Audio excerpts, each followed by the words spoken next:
Assalamualaikum warahmatullahi wabarakatuh. Saya Angga Muhammad Nurham dari Prodi Administrasi Publik Fakultas Ilmu Sosial dan Ilmu Politik. Dosen pengampu saya Ibu Eka Fadila, isi PMA, dan nomor absen saya nomor 20 dan NPM saya 2351551634. Jadi di sini saya ingin membahas materi pembahasan dalam peran struktur organisasi dalam mencapai efisiensi dan adaptabilitas organisasi. Sebelumnya, saya di sini ingin membahas struktur organisasi. Struktur organisasi adalah kerangka formal yang mengatur pembagian tugas, hubungan pelaporan, pengelompokan unit, serta sistem koordinasi di dalam organisasi. Tujuan utama dari struktur ini adalah memastikan setiap anggota organisasi memahami peran dan tanggung jawabnya, serta mengkoordinasikan kegiatan untuk mencapai tujuan secara efisien. Dalam era yang penuh perubahan, organisasi memerlukan struktur yang memungkinkan respon cepat terhadap dinamika eksternal sambil mempertahankan stabilitas internal. Jadi pembahasan ini sampai akhir bertujuan untuk membahas komponen-komponen utama struktur organisasi, faktor-faktor yang mempengaruhi bentuknya, serta jenis-jenis struktur yang dapat diterapkan berdasarkan kebutuhan organisasi. Pemahaman yang mendalam mengenai struktur organisasi akan memberikan wawasan penting bagi manajemen dalam menentukan langkah strategis yang dapat meningkatkan kinerja dan daya saing organisasi. Jadi pembahasan yang pertama ada komponen utama struktur organisasi. Jadi struktur organisasi terdiri dari 4 komponen utama yang menentukan alur kerja dan hubungan antar individu dan departemen. Jadi di sini memiliki 4 poin. Yang pertama ada pembagian tugas, yang kedua ada hubungan pelaporan, yang ketiga ada pengelompokan diri, dan yang keempat ada sistem koordinasi. Jadi saya ingin menjelaskan seluruh per poinnya. Jadi yang poin pertama, pembagian tugas. Setiap individu atau unit di dalam organisasi memiliki tanggung jawab spesifik yang sesuai dengan keahlian dan posisi mereka.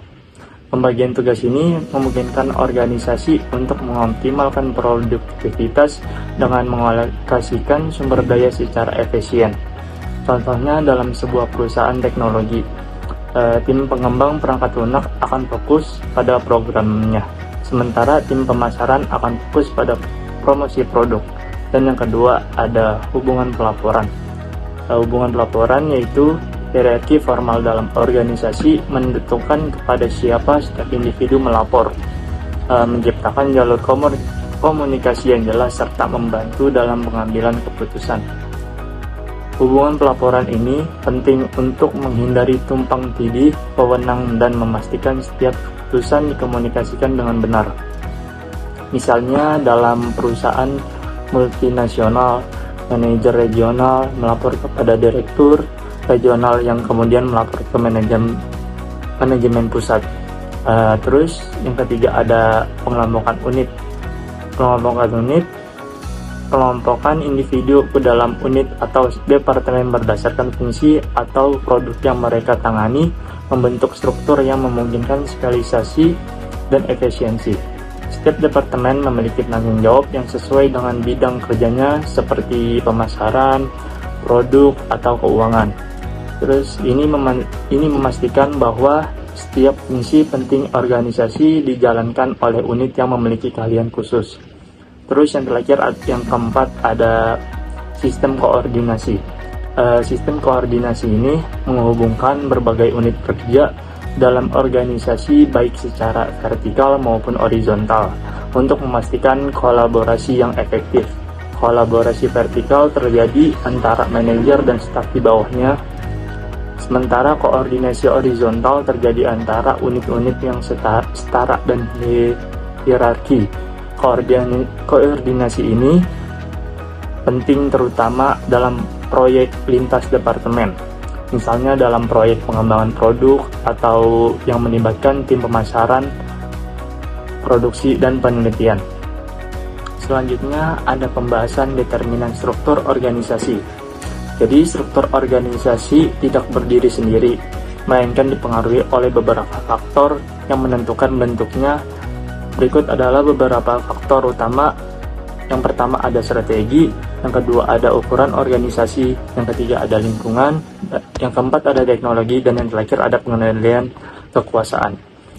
Jadi strategi ini, organisasi merupakan arah jangka panjang yang diambil untuk mencapai tujuan tertentu. Struktur organisasi yang baik harus mendukung strategi tersebut. Organisasi yang berfokus pada inovasi, misalnya, akan memilih struktur fleksibel yang mendukung pengambilan keputusan cepat. Sementara organisasi yang fokus pada efisiensi mungkin memilih struktur mekanistik yang lebih hierarkis. Dan yang kedua, ukuran organisasi. Ukuran atau jumlah karyawan dalam organisasi juga mempengaruhi struktur yang dipilih. Organisasi kecil mungkin lebih fleksibel dan memiliki struktur yang sederhana. Sementara organisasi besar memiliki lebih banyak lapisan manajemen dan fungsi khusus untuk menangani kompleksitas operasional. Yang ketiga ada lingkungan. Lingkungan ini stabilitas atau ketidakpastian lingkungan eksternal mempengaruhi apakah organisasi memerlukan struktur yang fleksibel atau stabil. Lingkungan yang stabil mendukung struktur mekanistik dengan hierarki ketat, sedangkan lingkungan dinamis membentukkan struktur yang lebih organik untuk beradaptasi dengan perubahan yang cepat. Yang keempat ada teknologi. Teknologi mempengaruhi jumlah lapisan manajemen yang diperlukan serta cara komunikasi dan koordinasi dilakukan. Organisasi yang menerapkan teknologi canggih cenderung memiliki struktur data karena teknologi memungkinkan komunikasi langsung dan real time tanpa harus melewati hierarki yang panjang. Dan yang terakhir ada pengendalian kekuasaan. Cara kekuasaan distribusikan di dalam organisasi, jumlah mempengaruhi struktur dalam organisasi dengan kontrol ketat. Kekuasaan biasanya tersentralisasi di tingkat manajemen atas. Sementara organisasi yang mengutamakan inovasi mungkin lebih mendesentralisasi keputusan ke unit-unit bawah. Selanjutnya ada pembahasan jenis lingkungan dan struktur organisasi. Jadi lingkungan tempat organisasi beroperasi dapat diklasifikasikan menjadi 3 jenis utama, masing-masing membentukkan struktur yang berbeda. Jadi yang pertama itu ada lingkungan stabil. Dalam lingkungan yang stabil, organisasi dapat memilih struktur mekanistik yang memiliki hierarki jelas dan aturan yang ketat. Hal ini cocok untuk perusahaan yang membutuhkan kontrol yang tinggi, seperti perusahaan manufaktur dengan prosedur standar yang baku. Yang kedua ada lingkungan berubah. Organisasi di sektor yang menghadapi perubahan produk seperti pariwisata atau perhotelan memerlukan struktur yang memungkinkan fleksibilitas untuk menyesuaikan layanan sesuai kebutuhan pasar. Yang ketiga ada lingkungan bergejolak.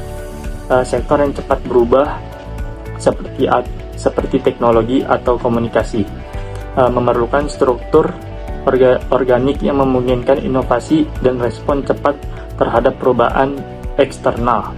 Perubahan teknologi seringkali memiliki struktur yang mengedepankan kolaborasi dan inovasi agar tetap kompetitif. Selanjutnya ada pengaruh teknologi terhadap struktur organisasi.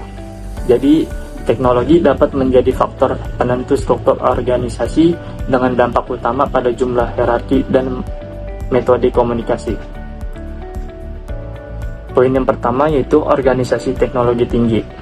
Perusahaan yang memanfaatkan teknologi canggih seperti platform kolaborasi online seringkali memiliki struktur data karena komunikasi dapat dilakukan dengan cepat dan langsung. Ini memungkinkan keputusan diambil secara cepat tanpa harus melalui beberapa level manajemen. Poin yang kedua itu ada organisasi teknologi sederhana. Perusahaan yang masih menggunakan teknologi sederhana mungkin membutuhkan lebih banyak lapisan manajemen untuk mengkoordinasikan operasional, terutama jika komunikasi bergantung pada jalur hierarki yang ketat. Terus ada juga pembahasan pentingnya desentralisasi dalam struktur modern.